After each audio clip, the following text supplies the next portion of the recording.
Eh, tu vas parler d'obsession. Dudu, il faut absolument que tu parles d'obsession. Comment ça, t'as pas envie de parler d'obsession? Mais Obsession, il faut absolument obsession, obsession. il y a ça dans obsession.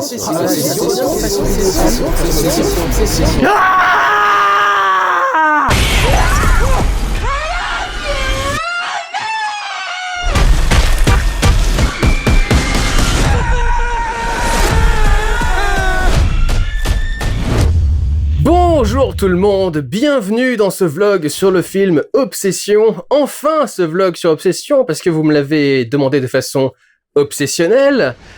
Vous allez très probablement me détester pour l'avis que je vais vous donner sur ce film. Encore une fois, j'essaye pas de faire exprès d'avoir l'avis opposé à celui de la plupart des gens. Là, pour le coup, pour ce film-là, on pourrait m'en soupçonner, étant donné que ça fait quelques temps qu'il est sorti. D'habitude, je réagis au film exactement quand il sort, donc je peux pas prévoir comment les gens vont réagir au film quand il sort. Là, je sais qu'il est sorti depuis un bout de temps et je sais que beaucoup de gens en sont fans parce que beaucoup de gens m'ont demandé cette critique. Je vous avoue que ça a un petit peu fait ressortir mon PTSD de certains films du genre Kaamelott, par exemple. Il y a des films comme ça sur lesquels il y a tellement de gens qui demandent un truc. Alors, je me plains pas de votre engouement à vous parce que déjà, c'est cool que vous soyez enjoué par un film et en plus, vous pouvez pas voir l'impact que vos demandes vont avoir parce que vous voyez juste votre demande à vous, en fait. Vous voyez pas l'ensemble. Moi, je suis du coup du côté de la personne qui reçoit toutes les demandes. Et il y a un moment où, honnêtement, ça frôle le harcèlement. Mais de mon côté uniquement, pas du vôtre. C'est pas votre faute à vous, c'est pas votre problème, etc. Mais quand tu reçois 10 000 fois des demandes de review sur un film, en dessous de quelques sujets que ce soit, quoi que tu abordes, on finit par arriver en dessous et en disant « Eh, dis donc, est-ce que tu vas faire une vidéo sur Obsession ?» alors que ça n'a aucun rapport. Vraiment, c'est du genre où je vais faire un tweet où je dis que j'aime bien le poulet, il y a quelqu'un qui va arriver et qui fait « Ah bah ça tombe bien, il y a du poulet dans Obsession, faut que tu fasses une critique, etc. » Enfin, tu fais « Mais vous êtes devenus dingues, quoi !» Enfin, honnêtement, il y a vraiment eu un trop-plein de demandes et de liesses populaires autour de ce film qui fait que c'est vraiment devenu agressif de mon côté à moi. Je sais que du vôtre, c'est pas agressif. C'est juste que vous êtes fan du film et que vous voulez avoir une opinion parce qu'en plus vous aimez bien ce que je fais, par exemple, vous êtes intéressé moi parce que je dis, pas forcément en étant d'accord avec moi. Mais je vous jure que de mon côté à moi, c'est compliqué. Et du coup, je vais admettre un truc dès le début. Il est possible, je n'irai pas jusqu'à probable, mais il est possible, j'admets la possibilité que ma réception du film ait été teintée par ce quasi-harcèlement que j'ai reçu moi de mon côté à moi, en fait. C'est possible que, à force qu'on me demande le truc, j'ai regardé le film en disant « Allez, vas-y, montre-moi ce que tu sais faire, du coup », et à la fin, du coup, je vais « Bah, c'est peut-être une merde !» C'est pas ce que je vais dire, en plus. Je trouve pas que ce film soit une merde. En revanche, à 200%, je ne comprends pas l'engouement autour du film. En partie aussi, peut-être parce que j'ai vu beaucoup de films. Je crois que c'est un film qui plaît beaucoup à la Gen Z, notamment.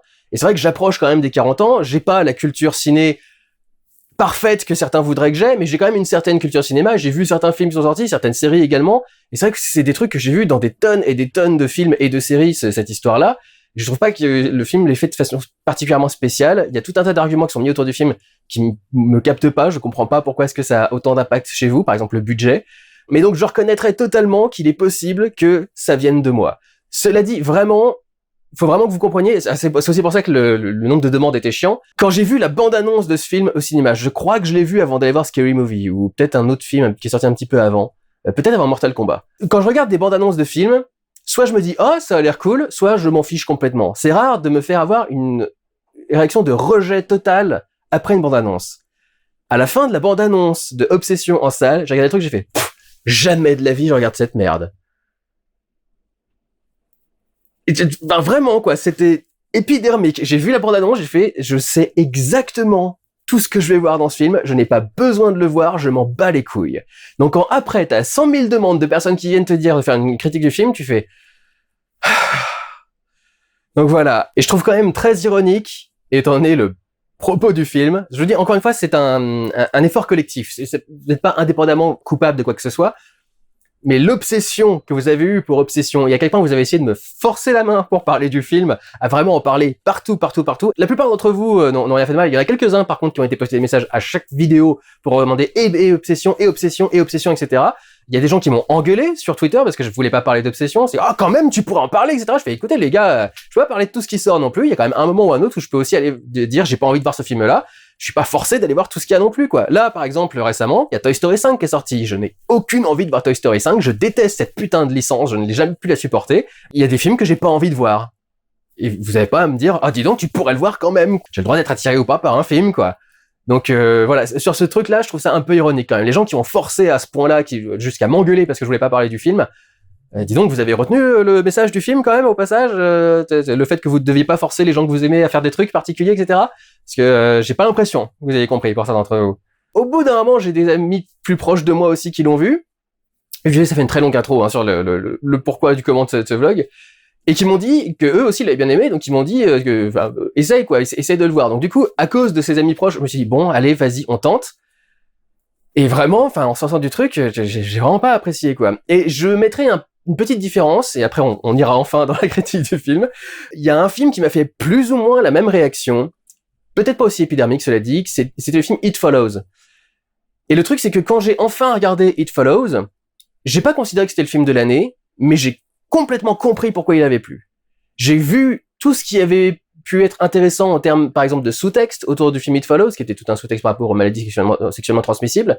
J'ai vu tout l'intérêt et le génie de la mise en scène où on te fait regarder absolument dans chaque recoin du cadre s'il y a une personne qui est en train de marcher tout droit vers le personnage, etc., ce qui commence à créer de la tension, etc., etc. Et sans avoir, du coup, considéré que c'était un film extraordinaire, j'ai compris l'impact qu'il a eu. Je ne comprends pas l'impact qu'a Obsession. Vraiment, je n'y arrive pas, quoi. Pour rentrer, du coup, dans le résumé de ce film, que vous connaissez tous, du coup, a priori, un jeune homme est en chien sur une de ses amies qu'il a un peu friendzone, et il tombe sur un objet qui s'appelle le One Wish Willow, ou un truc dans ce genre-là, qui est un petit truc que tu casses en deux après avoir fait un souhait, et ton souhait se réalise. Il fait donc le souhait que cette nana soit éperdument amoureuse de lui, et j'ai envie de dire, évidemment, le souhait dérape complètement, et la nana est beaucoup trop en chien sur lui, et commence à avoir des comportements un peu malsains. Pas qu'un peu malsains, c'est juste une façon de parler. Et évidemment, du coup, le mec va devoir gérer les conséquences de ce souhait, et probablement, à un moment ou à un autre, devoir payer les conséquences de son souhait. I love you. I love you. I love you. I love you. Le tout étant bien évidemment traité sur le sujet de l'horreur. Tu pourrais le traiter un peu différemment, sur de la comédie par exemple, mais ça paraît évident de le traiter sur le sujet de l'horreur, et ça va un peu résumer mon avis global et rapide sur ce film. Je n'y ai rien vu de notable. Que ce soit en termes de réalisation, en termes d'histoire, en termes de jeu d'acteur, en termes de backstory derrière le film avec d'où vient le réalisateur et tout le bordel, puisque c'est un YouTuber de base. Vraiment, je ne vois absolument rien de notable. Ne fermez pas la vidéo tout de suite, essayez de voir un petit peu comment je vais développer un petit peu le truc. Par exemple, pour commencer, au niveau du budget.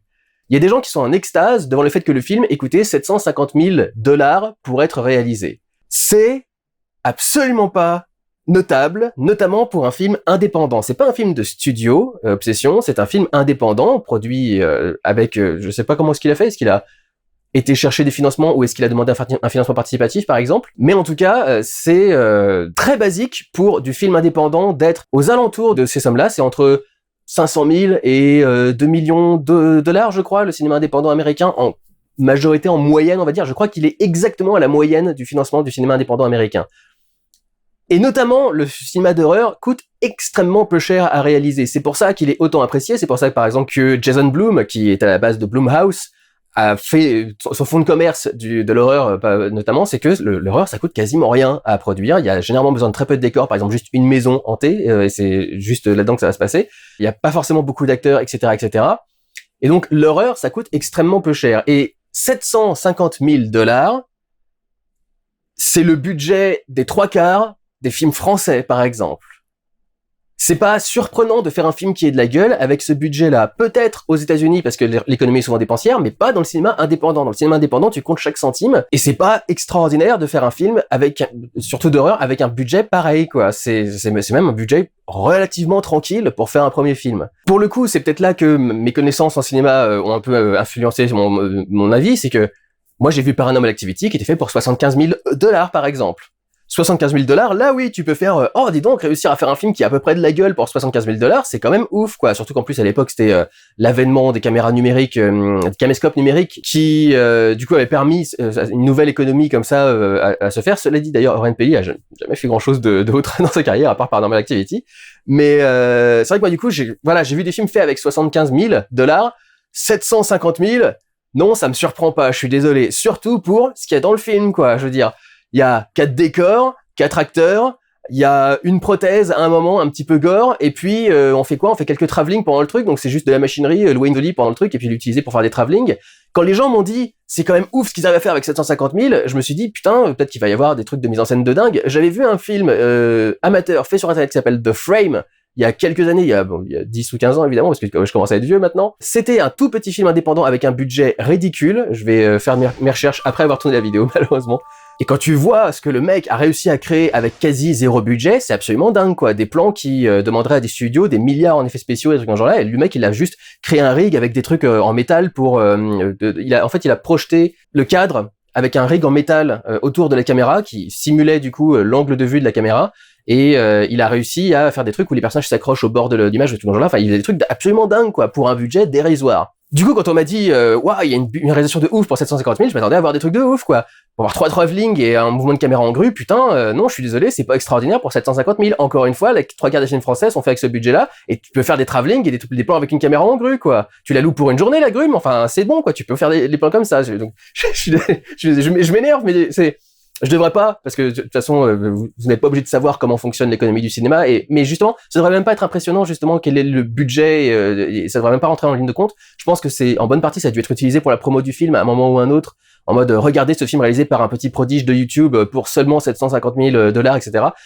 Ça me paraît être du langage, du discours de promo autour du truc, mais en soi, je vous garantis que ça a rien d'impressionnant de réussir à faire ce que le mec a fait pour 750 000 $. Rien d'impressionnant, quoi. Qu'est-ce qui a été fait, du coup, en termes de réalisation? Je vous dis, vraiment pas grand-chose d'extraordinaire. Quelques travelling, donc, pour faire quelques plans. Alors, il y a un moment où il est au restaurant et il veut parler tranquillement et se cache un peu de sa copine. Donc, le gamin fait un travelling sur le côté et il se met derrière un mur. Et du coup, la meuf disparaît derrière le truc et comme il veut s'en cacher, la meuf disparaît. Et puis, la meuf va ressortir du cadre à un moment pour le regarder, pour le côté creepy, etc. Puis, elle va ensuite rentrer dans son truc. C'est à peu près tout, du coup, ce qui a été fait au niveau de certains mouvements de caméra que j'ai trouvé particulièrement notables. Il y a quelques cadres qui sont travaillés pour qu'on travaille la présence, du coup, de la copine en fond. C'est ce que je viens de dire, du coup, avec ce plan. Il va y avoir des plans où tu vois juste la nana en silhouette, notamment. Ça, c'est énormément travaillé pendant le film. Et encore une fois, c'est très basique, quoi. Comment est-ce que tu veux montrer que le personnage est un peu creepy et un peu possédé, un peu machin? Je vais y revenir, par contre, à tous ces trucs de... c'est classique, etc. Je vais y revenir un petit peu. Mais comment tu veux montrer que le personnage est creepy? Tu le mets dans l'ombre alors qu'il y a une lumière derrière lui, et du coup, ça crée quelque chose d'un petit peu effrayant d'avoir juste une silhouette comme ça. Et donc, on va la mettre en silhouette derrière telle fenêtre, derrière tel mur, derrière tel machin, quelque part dans la chambre, et il la voit pas dès le début, etc. Voilà, quoi. Il y a rien de très notable. C'est pas extraordinaire de faire ça avec 750 000 $, par exemple, tu vois, vous voyez. Je vais essayer de pas spoiler les jumpscares et trucs dans ce genre-là, mais va falloir les aborder au moins superficiellement. Il y a quelques plans qui sont utilisés à l'envers, ce qui est une technique qui est utilisée depuis les années 90 avec notamment, depuis bien plus longtemps que les années 90, mais dans les années 90 notamment, ça a été marquant dans le cinéma d'horreur avec Ring, le film japonais original, Ringu, avec la cassette maudite, qui jouait la marche de Sadako quand elle sort du puits, à l'envers, pour donner un côté étrange au mouvement du personnage qui paraissent inhumains et qui paraissent anormal.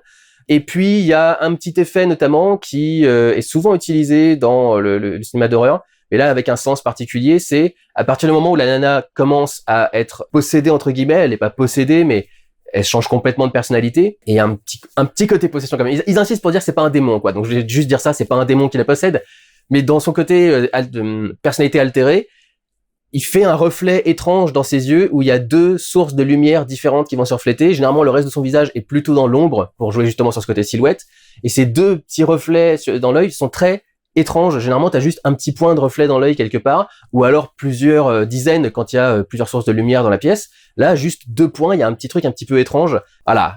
Il y a ça qui est fait en termes de mise en scène. Je dirais que le truc des points de lumière est peut-être le plus notable en termes de mise en scène.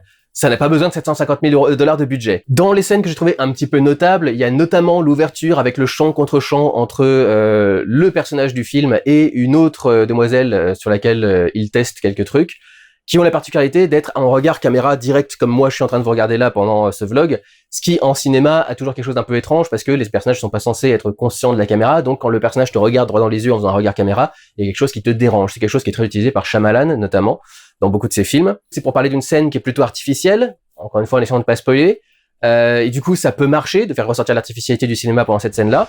En revanche, il y a des gimmicks de réalisation qui n'ont pas vraiment de sens, si ce n'est être là pour être cool et pour être fun. Par exemple, le tout dernier plan du film, la caméra fait un 180 degrés par le bas et arrive à l'envers pour filmer un écran de télévision sur lequel va être diffusé le générique. Et honnêtement, pourquoi ce plan avec ce retournement du truc, etc., je n'ai pas vraiment compris. Quelque part, la réalité revient plus à la normale, donc plutôt que de finir à l'envers, tu devrais commencer à l'envers et finir à l'endroit, par exemple. Pour moi, ça n'a pas vraiment de sens de finir avec ce plan-là comme ça, c'est juste de l'esbrouf, quoi, c'est d'en mettre plein les yeux. Et puis, on m'a juré, notamment après avoir vu le film, quand j'ai demandé aux gens qu'est-ce qui leur avait plu dans ce film-là sur Twitter, il y a des gens qui ont été m'affirmer quand même que le film ne jouait pas sur les screamers ou les jumpscares. Et tu fais, excusez-moi, c'est la totalité des éléments d'horreur du film. C'est que la nana va être silencieuse et d'un seul coup va se mettre à hurler à plein poumon. Et honnêtement, au bout de la 5e fois, c'est légèrement chiant. Et tu le sens un petit peu venir. La première fois, tu le sens pas venir. Tu sais pas que ça va être le gimmick du film. Donc la première fois qu'elle le fait, effectivement, même moi devant le film, j'ai été mais te surprendre avec un cri, c'est littéralement un screamer, c'est littéralement un jumpscare, et en plus, généralement quand il le fait, il te fout de la musique derrière à fond les ballons pour faire le côté encore plus jumpscare, quoi, encore plus, regardez, vous devez avoir peur, etc., quoi. Donc j'ai trouvé ça extrêmement basique en termes de réalisation, et notamment de réalisation d'horreur, les silhouettes, les jumpscares, et trucs dans ce genre-là. Je trouve qu'il y a vraiment rien de notable dans la réalisation de ce film. En termes d'histoire, c'est convenu au possible. J'ai vu cette histoire des milliers de fois et je savais exactement ce qui allait m'arriver, quoi. Et c'est là que je voudrais noter, du coup, parfois c'est le jeu, justement. Il y a plein de films, It Follows, justement, dont j'ai parlé juste au début, est un bon exemple, où le fait que tu appréhendes l'élément d'horreur fait partie de la scène d'horreur. J'avais parlé du film Oddity, qui était sorti il y a 2 ans, un truc dans ce genre-là, où typiquement, on te mettait un plan et tu savais pertinemment que quelque chose allait arriver à l'écran, et le but c'était que tu sois en stress à te dire « Oh mon Dieu, quand est-ce que ça va arriver, quand est-ce que ça va arriver, quand est-ce que ça va arriver, etc., quoi. Il y a plein de trucs comme ça. On peut même comparer ça, si on veut faire la comparaison la plus évidente, à Alien, le moment où t'as un personnage qui regarde au fond de l'œuf et tu dis putain, il y a un truc qui va sortir de l'œuf, il y a un truc qui va sortir de l'œuf, il y a un truc qui va sortir de l'œuf, et ça finit par sortir de l'œuf, quoi. Il y a des fois où ça marche, il y a des fois où ça marche pas. Il y a des fois où tu te dis juste bon je sais qu'il va se passer ça à ce moment-là, donc j'attends que ça arrive, quoi. Et dans ce film-là, je trouve que c'est exactement ce syndrome-là. Tu vois une scène et tu fais il va se passer ça, il va se passer ça, il va se passer ça. Merci, il s'est passé ça, très bien. Suivant. Et pour moi, c'est un petit peu ça pendant tout le long du film, quoi. À aucun moment, à part le premier cri, parce que je savais pas que c'était ça allait être la formule, mais à aucun moment je n'ai été surpris par quelques moments d'horreur que ce soit. J'ai toujours vu arriver exactement ce qui allait arriver, notamment par exemple pour le truc du sandwich, qui est pas non plus le truc le plus horrifique du film, mais quand t'as eu les scènes que t'as eu précédemment, tu vois le mec avec son sandwich, tu le vois mordre goulûment dedans, tu fais ouais, je sais très bien qu'il y a un truc qui va pas avec le sandwich, quoi. Je sais pas exactement quel va être le twist. Il me semble d'ailleurs un peu improbable. Le mec s'en serait rendu compte au niveau du goût. Et ça fait quand même un petit bout de temps, donc il s'en serait encore plus rendu compte, étant donné le petit bout de temps. Mais typiquement, j'ai vu le truc venir à des kilomètres, quoi. Le truc de la voiture aussi, également. La scène impressionnante, on va dire, qui se déroule dans la voiture, parce qu'il y a beaucoup de scènes qui se déroulent dans la voiture. Il y a des gens qui disent que c'est un symbole de... c'est son espace de sécurité, par exemple, dans ce genre-là. Pour moi, non, parce qu'il y a beaucoup de moments où il est une merde dans sa bagnole. Je crois pas que ce soit un espace de sécurité, c'est juste que c'est un décor qui est facile à utiliser, qui peut donner un petit sentiment plus de cinématographie, parce que le décor est souvent mobile derrière, donc du coup, ça donne une petite impression de production value en plus. Mais la scène impressionnante qui se déroule dans la bagnole, je l'ai vu venir à des kilomètres. Et là aussi, je pense qu'en quelque sorte, le film set up ce truc-là, mais honnêtement, je l'ai tellement vu venir que voilà, quoi. Et ça se poursuit même au niveau du scénario de base, que je trouve extrêmement basique également, parce que par exemple, après cette scène-là, il y a la scène de la lettre, et quand le mec a ouvert la lettre, je savais exactement ce qu'il allait... En fait, quand j'ai vu la scène, j'ai fait mais pourquoi tu fais ça? Je sais très bien ce qu'il va y avoir dans la lettre. Et justement, je me suis dit, est-ce qu'il va oser un twist? Est-ce qu'il va mettre exactement l'inverse de ce à quoi tu t'attends? Il y aurait un côté un peu plus tragique, etc. Mais non, ce qui est marqué dans la lettre, c'est bien évidemment ce qui devait être marqué dans la lettre. Donc, je vous dis, j'ai vraiment pas été surpris par quoi que ce soit au niveau de l'horreur, au niveau de l'histoire également. Et donc ça, c'est le deuxième point, c'est cette histoire est éculée au possible. C'est pour ça que je pense que c'est un film qui marche bien sur la Gen Z, parce que ils ont probablement eu moins d'occasions de la voir, cette histoire, jusque-là. Cela dit, jusqu'à encore récemment, il y a une histoire là-dessus. Il y a un film que j'ai fait en 2017, je crois, qui s'appelait I Wish, qui était très très loin d'être le meilleur film d'horreur de l'année, mais qui m'avait assez plu, qui m'avait un petit peu marqué pour le coup à ce moment-là, et qui était entièrement autour de ce gimmick du monkey's paw, donc la patte de singe comme ils disent en version anglaise. Je crois que ça a un nom aussi en français, mais je ne l'ai pas en tête. Qui est donc cette idée de tu fais un souhait, il se réalise, mais il y a un mais. il y a un twist, il y a un truc. Dans I Wish, par exemple, c'était que tu devais payer chaque souhait par le sang de quelqu'un proche de toi, par exemple. Là, dans ce film-là, c'est une variante particulière qui est le truc du le souhait a juste été mal formulé, en fait. Il a juste formulé le souhait de façon tellement extravagante que du coup, la réalisation est beaucoup trop exagérée aussi. Ce qui ne fait pas disparaître les thèmes qu'on va aborder ensuite, mais qui est du coup une variante assez classique de l'histoire, qu'on a déjà vu des tas de fois, où je dis encore, par exemple, Bruce Tout-Puissant, grosso modo, c'est un peu la même idée, hein. Jim Carrey qui dit si j'étais Dieu, je ferais mieux, et d'un seul coup, il se retrouve à être Dieu, et il doit justement réaliser les prières, là c'est pas des souhaits, c'est des prières, de tous les gens du monde, et il est complètement débordé, et il sait pas quoi faire, et quand il change tous les trucs de sa vie pour qu'elle soit exactement ce qu'il voulait qu'elle soit jusque-là, il est pas satisfait au final d'arriver au truc, et donc c'est toujours la solution du truc. Quelque part, ça ressemble aussi un petit peu à Click, de Adam Sandler, qui est un petit peu sur ce principe-là aussi. Le mec qui dit si seulement je pouvais passer en avance rapide sur certains trucs de ma vie. Il a une télécommande, il peut passer des trucs en avance rapide, et finalement il se rend compte que il faut accepter tous ces moments de la vie, etc. Toujours la même leçon. Je l'ai vu traiter également, par exemple, dans un épisode de X-Files. Il y a tout un épisode de X-Files où il y a un génie, quoi, grosso modo, qui vit dans un tapis. Et à chaque fois qu'on lui fait un souhait, elle réalise le souhait de la pire façon possible. En un sens, il y a aussi ça dans la suite d'Aladin, le retour de Jafar, par exemple, avec Jafar qui réalise les souhaits mais de la pire façon possible. C'est vraiment un gimmick de base, et notamment autour de la romance. Je crois qu'il y a un épisode des Contes de la Crypte. Alors ça, c'est évident que la Gen Z connaîtra pas, c'est les 90 et depuis plus personne n'en a jamais reparlé. Et il y a un épisode entier pareil sur le fait qu'on souhaite l'amour d'une personne et ça dégénère complètement. Il y a ça dans I Wish, sur lequel j'ai ouvert au début du truc, parce qu'il y a un moment où l'héroïne de I Wish dit « Je voudrais que le mec de l'école tombe désespérément amoureux de moi ». Et le mec tombe désespérément amoureux d'elle, et elle se rend compte à un moment que à chaque fois qu'elle dort chez elle, le mec débarque dans sa maison et la prend en photo pendant qu'elle dort et tout le bordel, enfin des trucs très creepy, etc., etc. Donc c'est vraiment basique de chez basique, si vous voulez, comme thème, et y compris dans cette question de l'amour. Donc il y a les Contes de la Crypte, il y a aussi par exemple le film AI de Steven Spielberg, où il y a tout ce truc où on crée un petit garçon Android, intelligence artificielle du coup, pour émettre le même amour qu'un enfant et qu'un couple prend pour quasi remplacer leur enfant malade. Et la nana finit par payer le truc parce que au final le gamin l'aime trop, et puis en plus il y a l'autre vrai gamin qui revient à un moment et qui commence à foutre la merde dans la relation entre les deux, etc., etc. Et surtout, moi, ce qui m'a saoulé, en fait, c'est marrant parce qu'apparemment les féministes récupèrent le film en mode c'est la parfaite illustration de ce que sont tous les mecs avec les nanas, etc., etc. Et en fait, moi, quand j'ai vu la bande-annonce, j'ai fait putain, encore ce cliché de la copine psychotique, quoi. La nana qui devient complètement folle, qui est beaucoup trop présente, beaucoup trop amoureuse. Un cliché vraiment de base. Et quand j'ai vu le truc, j'ai fait non, pitié, pas encore, quoi. Déjà, le truc de la monkey's pose, je l'ai beaucoup trop vu. Mais en plus, ajouter à la copine hystérique que dénoncent la plupart des bros et des machins qui supportent pas leur meuf et tout le bordel, je me suis dit, enfin, honnêtement, rien ne me donnait envie de voir ce film, quoi. Et alors, le petit truc à dire, du coup, après avoir dit tout ça sur l'horreur et sur l'histoire, c'est que vous auriez totalement raison, mais vous aurez totalement raison quand vous me le direz inévitablement dans les commentaires, de dire que un film n'a pas besoin d'être ultra original et absolument jamais vu, etc., pour être un bon film. Et tu peux faire juste une bonne histoire, très simple, mais bien faite, bien tournée, bien présentée, et du coup ça marche, simplement parce que l'histoire est bien faite, quoi. Et vous auriez totalement raison, vous avez 100% raison, mais pour moi, comme absolument rien n'est surprenant, ni dans la mise en scène, ni dans l'histoire, ni dans l'horreur, ni dans le traitement de quoi que ce soit, j'ai vraiment du mal à trouver quelque chose qui m'accroche à un moment ou à un autre, quoi. Je trouve pas que cette histoire soit spécialement bien faite, pas spécialement bien réalisée. Les gens me disent c'est juste un bon film. Je fais ouais, enfin c'est juste un bon film, il y en a des centaines qui sortent par année et ils ont pas le succès qu'a Obsession, quoi.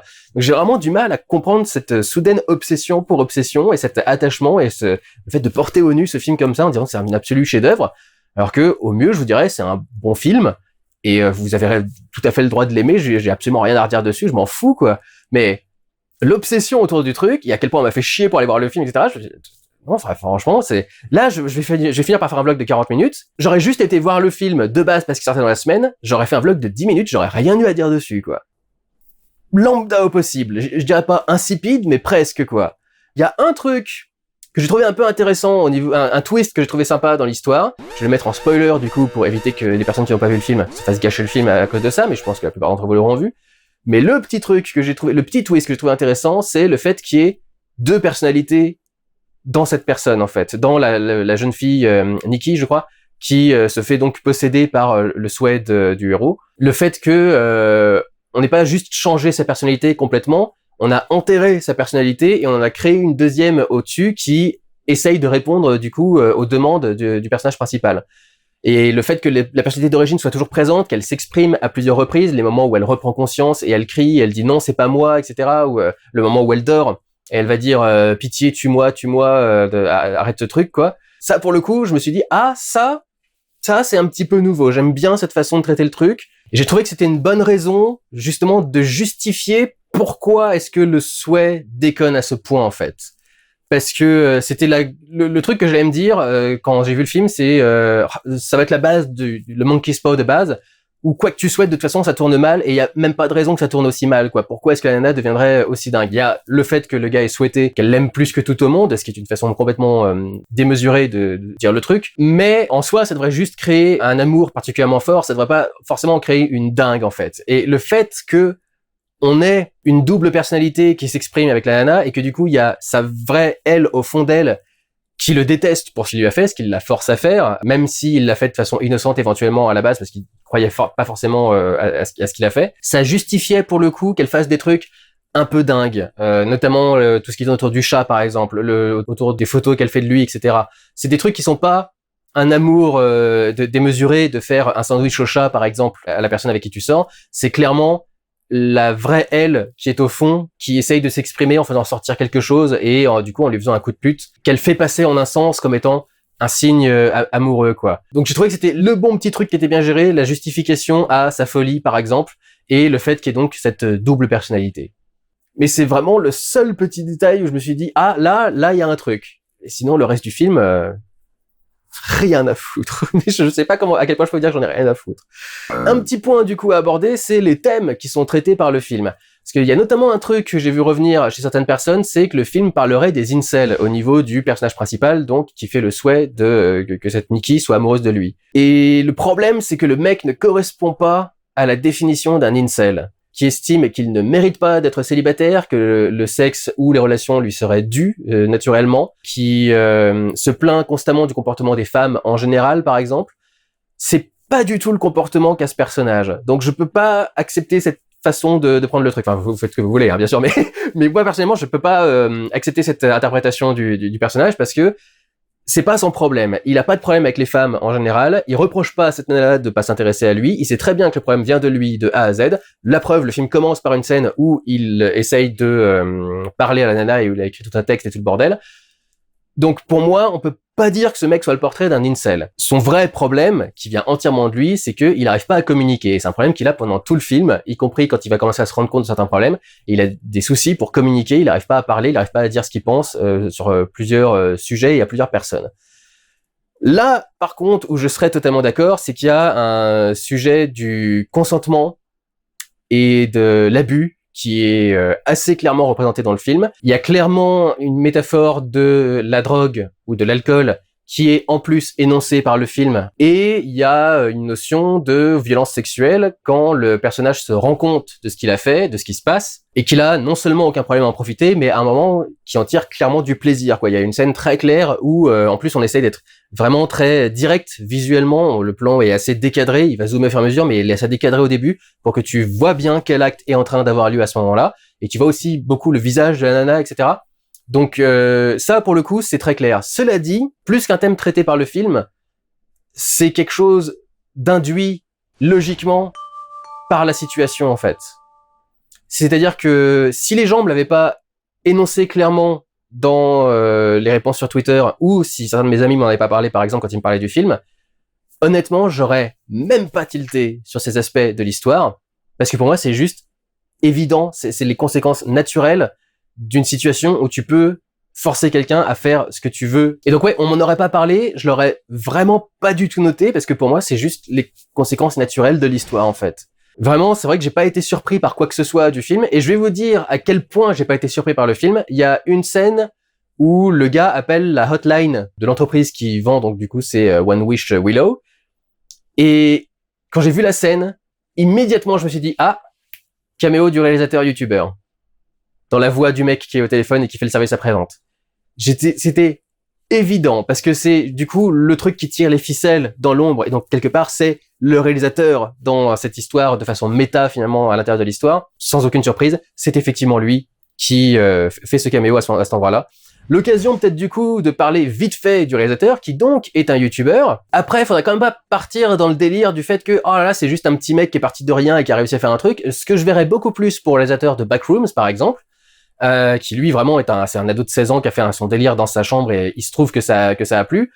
Ce mec-là, il a donc une chaîne qui marche depuis assez longtemps, il a donc des contacts en termes de réalisation, il a une habitude de la réalisation, il a l'habitude de diriger des équipes, de diriger des réalisateurs, de diriger des acteurs plutôt, etc., etc. Et, point notable que j'ai vu dans une petite vidéo d'anecdote quelque part, c'est en quelque sorte un Nepo Baby, parce que son père est scénariste, ou en tout cas auteur de script en règle générale, parce qu'il a travaillé pour les séries, les films, et au théâtre.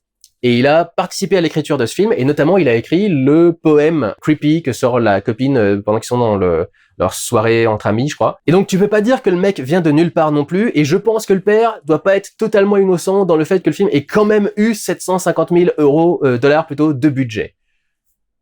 Voilà, je vais pas accuser de quoi que ce soit d'autre, je dis juste, c'est pas vraiment non plus la belle story du youtubeur qui devient réalisateur en partant de rien. Et il me semble qu'on en a eu d'autres qui étaient plus intéressantes, notamment il y a ce mec qui avait fait son court-métrage Lights Out, qui a fait ensuite l'adaptation au cinéma de Lights Out, il me semble, et qui après a fait Shazam. Il y a eu d'autres mecs qui venaient de YouTube comme ça, parfois des critiques pour faire leur film ensuite. On a eu Chris Stuckman qui a fait Shelby Oaks l'année dernière, j'ai même pas osé regarder parce qu'honnêtement ça a pas l'air terrible, et Chris Stuckman n'étant pas un très bon critique, je m'attends pas à un très bon film non plus. Je sais, c'est ironique de dire ça étant donné une personne qui pense que je suis un peu critique, mais je vous emmerde. Mais du coup, ouais, voilà, Chris Stuckman, ça me semble plus déjà une belle histoire qui se réalise comme ça. Le mec donc de Backrooms, ce mec-là, j'ai pas l'impression que ce soit non plus la belle histoire du youtubeur qui part de rien et qui arrive à Hollywood, quoi. Je pense que c'est une simplification quand même de cette idée-là. Et puis enfin, le dernier point qu'on m'a dit en tant que bonne qualité du film, c'est la performance des acteurs. Je trouve qu'il y a un truc intéressant au niveau du mec parce que on joue subtilement sur la question de est-ce que c'est un mec bien sous tout rapport quelque part, est-ce que c'est juste un petit gars un petit peu loser qui a un côté charmant du coup du mec normal et lambda et sympa, etc., auquel pas mal de mecs vont s'identifier, je pense, au début du film en particulier. Mais au niveau de la performance, j'ai vraiment rien vu de particulièrement notable chez le mec. Et chez la meuf, ça me fait exactement le même effet qu'avec David dans Prometheus et Alien Covenant, ou avec Homelander dans The Boys. Les gens sont en mode « Oh là là, quelle performance incroyable !» alors que c'est les performances avec le degré zéro de subtilité le plus absolu que j'ai pu voir, quoi. Elle a des expressions constamment caricaturales, que ce soit les sourires forcés qui font très smile d'ailleurs, la moue de petite fille, il y a vraiment la scène où elle est comme ça devant la caméra et tu fais oui, enfin ça fait un peu beaucoup là quand même. Je sais très bien que c'est censé être un peu exagéré, mais alors c'est pas le problème n'est pas sa performance à elle, c'est ce qu'on lui demande de faire.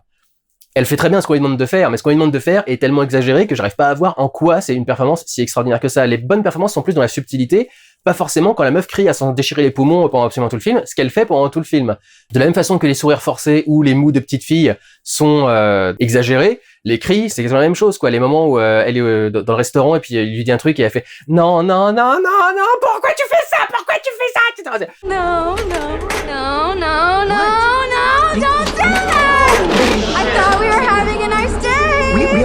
Il y a rien de particulièrement extraordinaire à faire une performance comme ça, quoi. Il y a rien là, j'ai fait une parodie de la performance, hein, pour ceux qui auront la mauvaise foi de me dire que je viens pas de faire mieux. Et surtout, je suis pas acteur, j'ai même pas de formation et tout le bordel. Mais ces cris, ces yeux de folle, là, les crazy eyes, les espèce de cette façon comme ça de te regarder par le bas ou des trucs dans le genre, c'est que des trucs qui sont ultra forcés, qui sont ultra exagérés. Pareil, c'est le moment où elle prend sa petite voix aiguë de petite fille quand elle veut forcer quelque chose ou se faire pardonner quelque chose, c'est « Oh, pardon, excuse-moi, monsieur... » Cette façon de faire le truc, il y a zéro subtilité dans cette performance. Encore une fois, c'est ce qu'on lui demande, elle fait bien ce qu'on lui demande, mais je comprends pas pourquoi vous êtes ébahi devant cette performance, pas plus que pourquoi vous êtes ébahi devant la performance de David, qui est un traître et qui joue le traître, ça pue à des kilomètres que c'est un traître pendant tous les films Alien enfin Prometheus et Alien Covenant, ou Homelander, qui pue le mec dérangé et avec un sourire de faux cul complètement serré et pincé, où tu vois très très bien, vous savez, c'est le moment où il est en public et il va sourire et puis d'un seul coup il va tirer une gueule de 3 mètres de long et il y a pas un mec là avec son smartphone qui va le filmer en train de tirer une gueule de 3 mètres de long et dire regardez Homelander en train de dissocier, je crois que c'est comme ça qu'on dit maintenant. Donc ouais, je trouve pas du tout une seule seconde que la performance de la nana soit particulièrement notable, je trouve que c'est exagéré au possible et du coup je comprends pas pourquoi ça vous marque. Je commence à me répéter pour le coup, le vlog est déjà assez long maintenant, donc Encore une fois, je vous le dis, j'aurais probablement beaucoup moins parlé du film si on m'avait pas autant demandé de le voir. Du coup, ça m'a forcé à me poser des questions, à aller voir ce que les personnes avaient pensé, et du coup, j'ai repris un petit peu point par point ce que les gens avaient pensé sur un truc pour faire mon vlog. J'aurais vu le film, j'aurais fait un vlog de 10 minutes en disant « Ouais, bon, c'est très passable, c'est très convenu, ça a déjà été vu des milliers de fois, ça fera probablement pas un énorme succès. » Et puis ensuite, le film aura fait 300 millions de dollars de recettes dans le monde.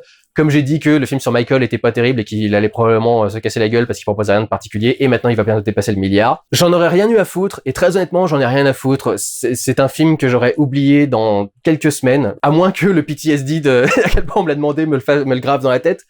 Mais vraiment, c'est pas un film qui m'aurait marqué dans d'autres circonstances. Ça aurait été le film le plus lambda que j'aurais vu dans l'année, et on m'aurait reproché d'avoir dit que c'était un film lambda. Là, maintenant, du coup, je vous ai étalé tout un tas de raisons sur lesquelles je vous dis pourquoi est-ce que tout ce qui vous a plu à vous, ça n'a pas marché chez moi. Je ne dis même pas que c'est une merde.